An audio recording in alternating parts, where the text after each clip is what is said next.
Well, good afternoon, good morning, good evening, whatever it is, wherever you are. How's it going, ladies and gents? So, welcome to another episode of Team Green Fishing.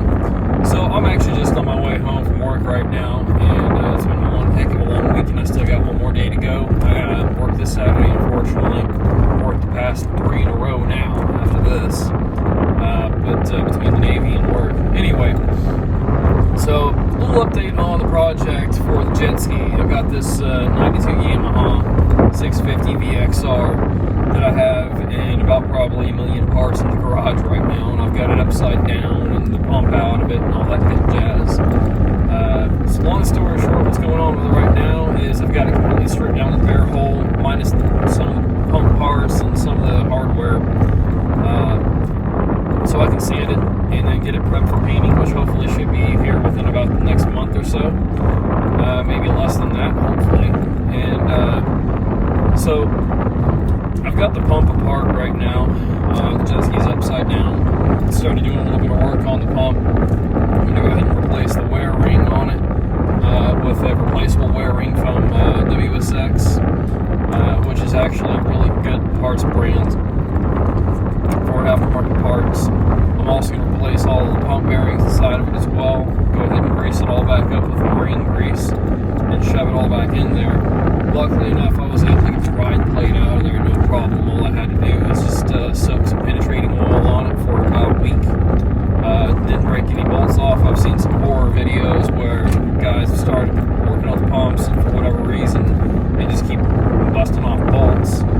Believe it or not, this is one of those times you actually do want to have a electric impact and put it on one of your medium settings.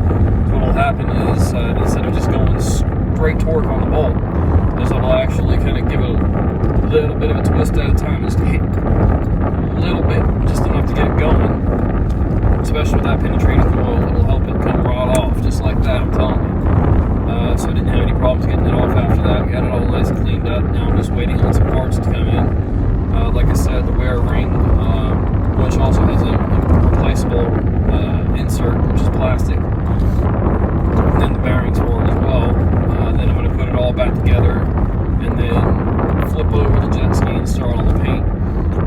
Anyway, so tomorrow what I'm actually going to be doing, which is going to be the 26th, is I'm going to go ahead and go pick up a trailer for the jet ski. So long story short, this is actually not a jet ski trailer, but a sailboat trailer. And here's the thing, it's a small sailboat trailer, which is essentially the same size as a jet ski.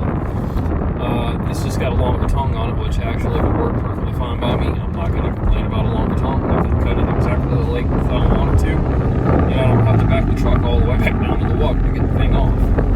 Heck, I could probably even put enough on there to have enough for maybe a stand-up jet ski like a JS300 or something. But, so here's the deal on this trailer.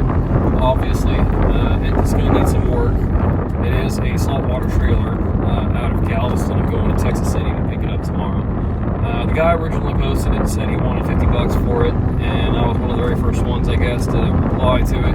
He said, all right, man, it's yours. And it said, hey, I'm not going to be able to pick it up until Saturday. All right, no problem. So it's at a beach house of theirs. Their son went there and checked out the trailer before the sale, of course, and he's like, man, look, I can't sell this thing to you, but I'll give it to you because it's got a bad axle, but the frame is perfect.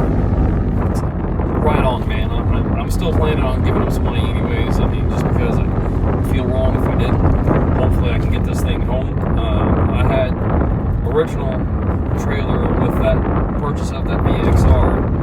Had the same issue. It had a bad axle. It actually rotted completely in the center. It was just barely hanging on by about maybe this much metal. And I was able to drive it about 80 miles home from where I purchased it from with no load on it. And good tires. So heck yeah. But hopefully tomorrow I can do the same thing, just air up the tires, maybe do a little MacGyvering and get the thing home. That's all I'm worried about right now. I can get these axles for fairly cheap. Maybe Harbor Freight and Tool or some other places I'm looking at for like $200 for a brand new axle, brand new spring, brand new tires, rims, all. So that's going to be the plan for tomorrow. Now, the tools I'm probably going to end up taking is, I'm kind of, like I said, I'm going to MacGyver this if I have to. I'm actually going to be taking a dolly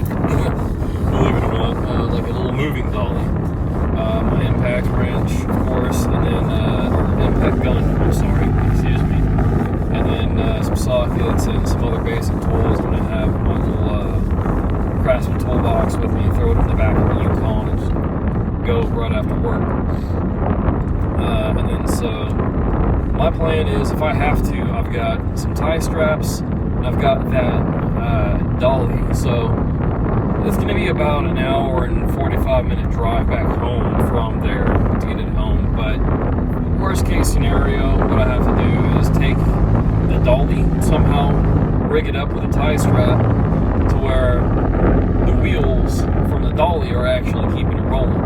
Of course, it's not the best plan ever, but I mean, it is a plan. And for like a free jet ski trailer, you can't really complain. It's galvanized frames, so the frame's perfect. It's just everything else is kind of, it's yet to be seen, but the pictures are looking good. But I'll find out tomorrow for sure. I'll update you guys and let you know what's going on with it. But aside from that, we haven't really been doing too much fishing, unfortunately. We've gone to some local ponds, and one of them that had been panning out for me since like the past 6 or 7 times I've gone, I haven't caught any fish, and I think the girlfriend only caught one. I actually caught one. It was a nice little bass, not too big. Caught it off of a swim bait plastic worm with a jig head.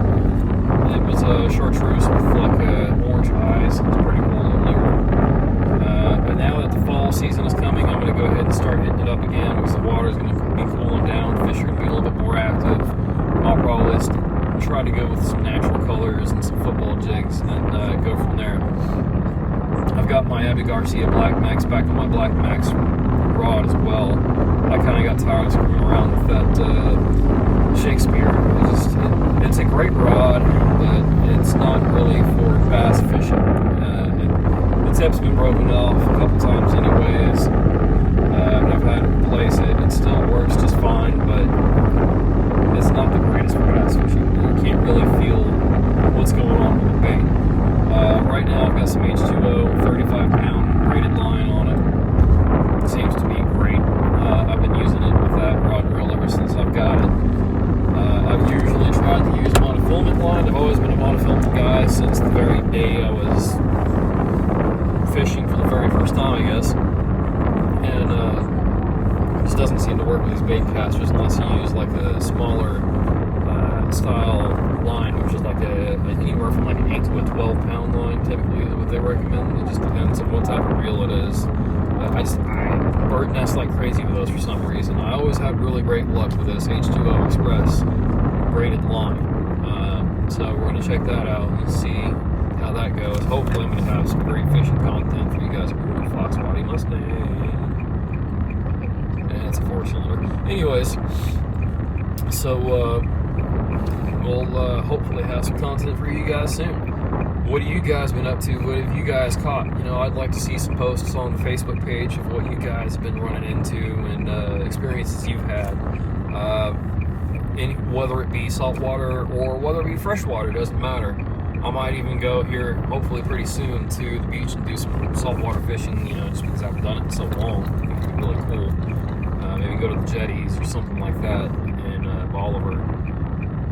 It would be pretty cool. I haven't done that since I was probably 13, around that area, maybe around that age. I honestly can't remember, but it's been that long.